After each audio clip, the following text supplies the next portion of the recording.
का जो की वर्किंग है, एक टीम वर्क है। मुख्तलिफ जो हमारे सीनियर रहनुमा हैं, जमात से ताल्लुक़ है जिनका, वो एक एक्सपीरियंस रखते हैं। उनकी हर एक की अपने अपने शोबों में एक्सपर्टीज़ हैं। इंशाल्लाह एमक्यूएम को कोशिश करके आगे लेके जा रहे हैं। सब आप देख ही रहे हैं, मुख्तलिफ़ हवालों से मुख्तलिफ़ इशूज़ पे आवाज़ बुलंद कर रहे हैं और मुख्तलिफ़ इवेंट्स हो रहे हैं। हैदराबाद में अभी इवेंट होने जा रहा है। तो आई एम श्योर कि इलेक्शन के अंदर इंशाल्लाह हम अपनी जो भी इश्यूज़ हैं, जो भी खोया हुआ मुकाम है, वो हम उस इलेक्शन में जो लास्ट हमने बायकॉट किया था उसको वापस इंशाल्लाह लेके आएंगे। अच्छा, जो आपके वसीम में जो आपकी जो तलखियाँ थी, नाराज़गियाँ थी आपस में, जैसे मुस्तफ़ा कमाल हो गए या चेयरमैन साहब आपके हो गए, तो वो दूर हुई नहीं हुई? कोई मिल के आपने मुशावरत की, बैठे हैं कहीं? कोशिश तो है कि चीज़ें बेहतर हो जाएं, चीज़ें ठीक हो जाएं और कोशिश मेरे ख़्याल में ज़िम्मेदार कर भी रहे हैं। इंशाल्लाह सब ठीक हो जाएगा। हैं बल्कि हमने ये प्लान किया था कि 22 के बाद हम अपनी जमात को आगे लेके जाएंगे। इस लेगेसी को हम ऐसे नहीं ज़ाया होने देंगे। हम मिल के काम करेंगे और हमने किया भी। जब फ़ारूक सत्तार भाई सरबराही कर रहे थे पार्टी की, जमात की, तो हम सब मिल के, जिसमें कंवर नवेद भाई थे मरहूम, आमिर ख़ान थे, खालिद भाई थे, ज़ाहिर फ़ारूक भाई भी थे और पूरी राब्ता कमेटी थी उस वक्त जो काम कर रही थी। हमने सब ने ये डिसीशन लिया था कि हम इसको आगे लेके जाएंगे। और फिर जिस जलसे की आप बात कर रहे हो, बिल्कुल लियाकताबाद का बहुत बड़ा जलसा हुआ था। बस फिर उसके बाद थोड़ी सी खामियां आईं और मैं समझता हूँ हम उसी तरह अगर टीम वर्क रखते और आगे बढ़ते तो आज जो इश्यूज़ सामने आ रहे हैं, जो तलखियाँ सामने आ रही हैं, जो ख़राबियाँ सामने आ रही हैं, वो नहीं होती। फिर भी हमें सबको चाहिए कि हम कोशिश करके एज ए टीम वर्क ये ना देखा जाए कि मैं लीड करूं। कोई भी पॉपुलर फेस है नहीं। पॉपुलर फेस एक था जिससे हम अलहदा हो गए। अगर कोई भी समझता है कि अवाम या कारकुनान उसके साथ हैं तो ये उसकी गलत फहमी है। अगर अवाम और कारकुनान अब हैं किसी के साथ तो वो पतंग और एमक्यूएम के साथ हैं, वो किसी चेहरे के साथ नहीं है। वो उसकी बहुत बड़ी गलत फहमी है। ये टीम वर्क तो हो सकता है। एमक्यूएम को अगर मजबूत करना है, फ़ाल करना है और अपने मुकाम पे लेके आना है तो उसको टीम वर्क चाहिए। अगर सब 1.5 ईंट की मस्जिद बनाने लगेंगे तो हम कामयाब नहीं होंगे। हमें मिल के हमने स्टार्ट किया था। आफ्टर 22 तारीख फ़ारूक भाई की सरबराही में हमने मिल के स्टार्ट किया था। उसके बाद फिर जो कुछ हुआ, फिर खालिद भाई की सरबराही में हमने सबने काम किया है मिल के। ऐसा नहीं है, उसमें राब्ता कमेटी के बहुत पुराने ज़िम्मेदार मौजूद हैं। उनकी अपनी अपनी एक्सपर्टीज़ हैं। उन्होंने टाइम दिया इस पार्टी को, इस जमात को पनपने के लिए, आगे बढ़ने के लिए। तो वही चेहरे हम सब लेके चले थे पार्टी को। आज भी वो चेहरे हैं। तो मेरा मशवरा ये है कि अगर हम पार्टी को एज अ टीम वर्क आगे लेके जाएं तो वो बेहतरी होगी पार्टी की।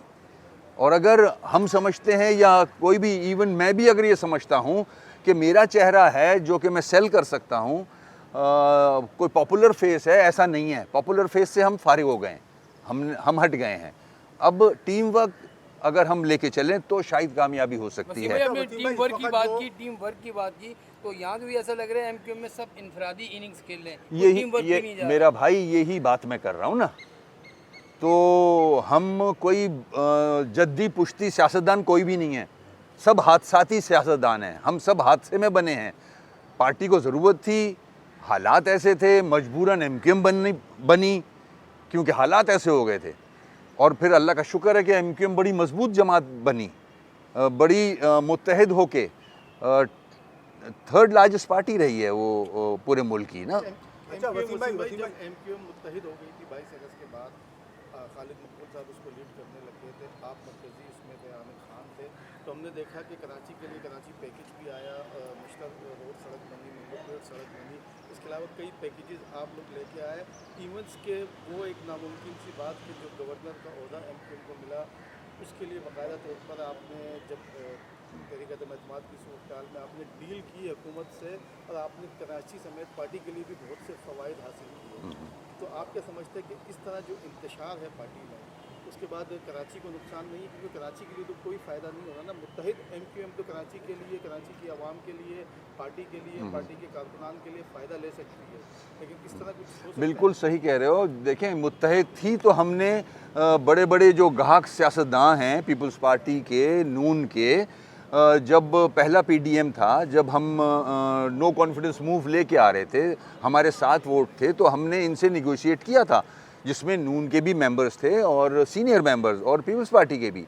ये हमारी इस राय पे से इख्तलाफ कर रहे थे कि MQM को कुछ मिलना चाहिए, मगर उस वक्त खालिद भाई कराची में थे, आमिर भाई और मैं प्राइम मिनिस्टर हाउस में थे। हमने इनसे डील की थी, ये गवर्नर के स्लॉट के लिए और 2 वजारतों के लिए ये इनकार कर रहे थे, मगर हमने इनसे कहा कि अगर ऐसा आप फैसला कर रहे हैं तो फिर हम वोट नहीं डालेंगे। हम उठ के PM हाउस से निकल गए थे, आमिर भाई और मैं, मगर फिर ये लोग हमें वापस लेके गए और हमने अपना, देखें, मुत्तहिद होंगे तो हम काम कर सकेंगे, इत्तेहाद होगा तो हम काम कर सकेंगे। हमने वो दोनों मिनिस्ट्रियाँ वापस ली, उनसे एग्री करवाया, उनको गवर्नर का स्लॉट लिया। तो ये सारी चीज़ें इत्तेहाद से ही आई हैं। और इसके साथ साथ हमने उस वक्त जो PMLN के जो नवाज शरीफ साहब थे, उनसे रिक्वेस्ट करके कराची के लिए फंड्स लिए, जिसमें निश्तर रोड बना, जिसमें जनाब, जिसमें निश्तर रोड बना और जिसमें बहुत बड़ी पाइपलाइन डली पानी की, और फायर ब्रिगेड का सारा इक्विपमेंट आया, मंगोपीर रोड। बिल्कुल, फायर ब्रिगेड का हमने 50 टेंडर्स लिए, स्नार्कल्स ली, और बहुत सारे इक्विपमेंट लिया फायर ब्रिगेड के लिए, क्योंकि फायर ब्रिगेड का बहुत बुरा हाल था। अच्छा वसीम भाई, अभी आपने सीनियर्स की बात की, तो MQM में एक सिस्टम होता था सीनियर और जूनियर का, लेकिन इस वक्त MQM का जो सबसे बड़ा मसला हमें दिखाई देता है वो है MQM की चेयरमैनशिप का। 2 ग्रुप हैं जो चेयरमैनशिप के लिए लड़ रहे हैं। तो आप भी पार्टी में बड़े अहदे पर है, डिप्टी कन्वीनर पे, आपके अहदे पे आप काम कर चुके हैं, तो आप जो मरकजी रहनुमा उन पर क्यों बैठ के कोई तस्वीर नहीं करते? तो सीनियर्स के हिसाब से कोई तय कर लेंगे, जो सीनियर है सबसे सीनियर है, जो उसके बाद जूनियर है, तो एक फैसला करके अपनी कमेटी बना लें। देखिए, अब वो चीज़ 22 के बाद तो रही नहीं है, कौन सीनियर है और कौन जूनियर है। ये कारकुन भी जानता है, अवाम भी जानती है, सबके गैप्स हैं। आप जितने भी चेहरे हैं, उनका जो किरदार रहा है 22 के बाद, वो सबके सामने है।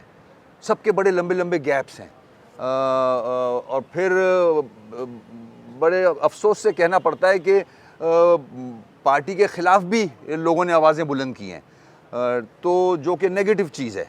कारकुन इसको पसंद नहीं करता, क्योंकि इस पार्टी में जो बनाई गई थी, इसमें कुर्बानियाँ हैं, इसमें शहादतें हैं, और इस पार्टी में मैं अगर अलग निकल के खड़ा हो जाऊं और अगेंस्ट आ जाऊं पार्टी के, तो कारकुनान में बड़ा ख़राब मैसेज गया हुआ है, शहीदों की फैमिलीज़ में बड़ा ख़राब मैसेज गया हुआ है।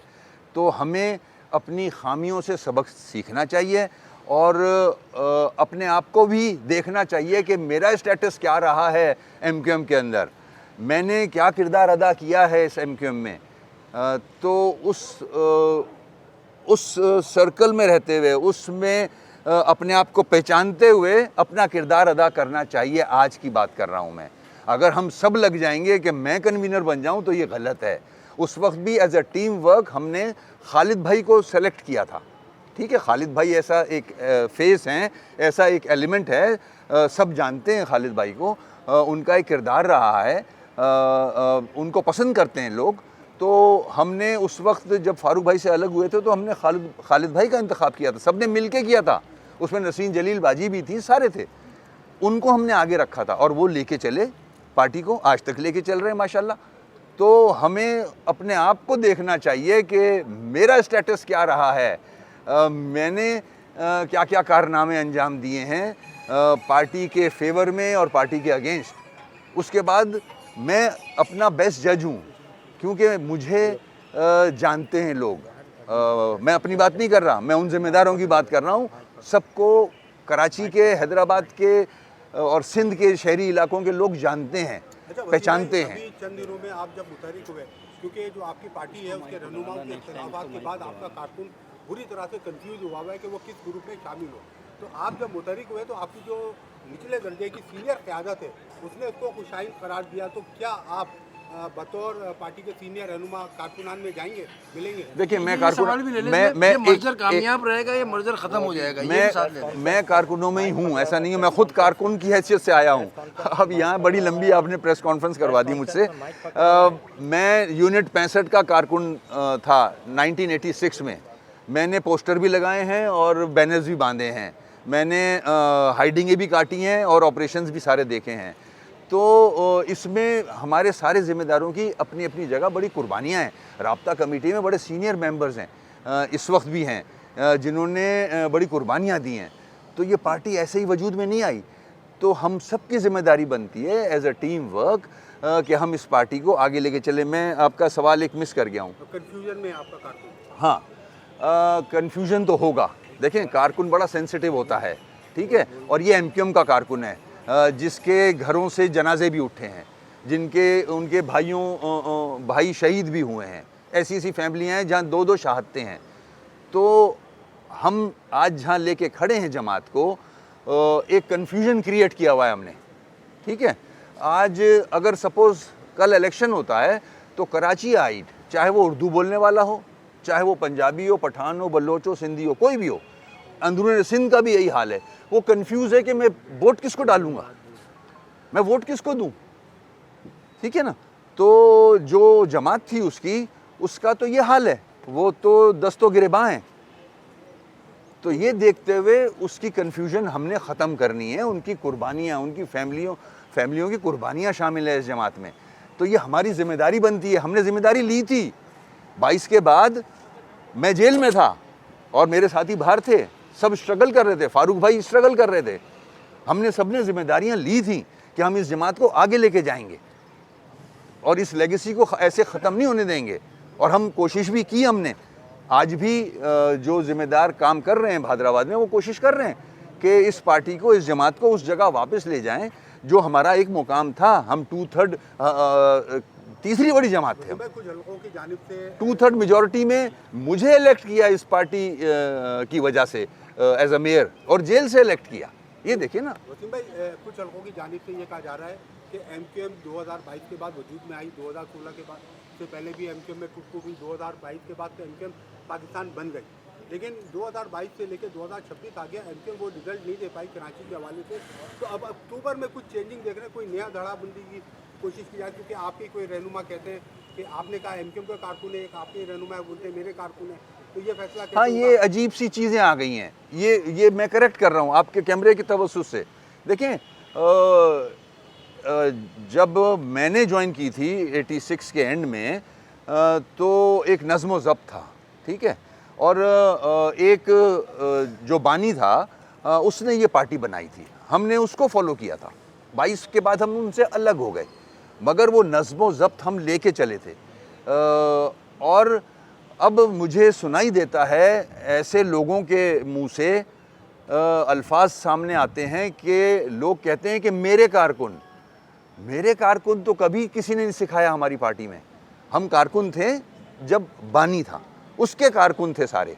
आज हम एमक्यूएम के कारकुन हैं।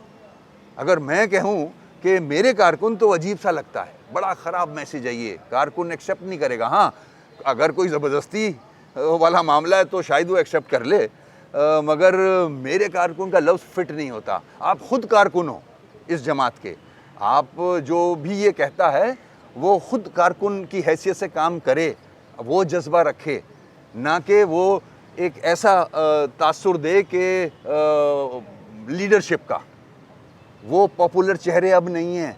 अब हमें टीम वर्क की हैसियत से इस पार्टी को आगे ले जाना होगा। Thank you.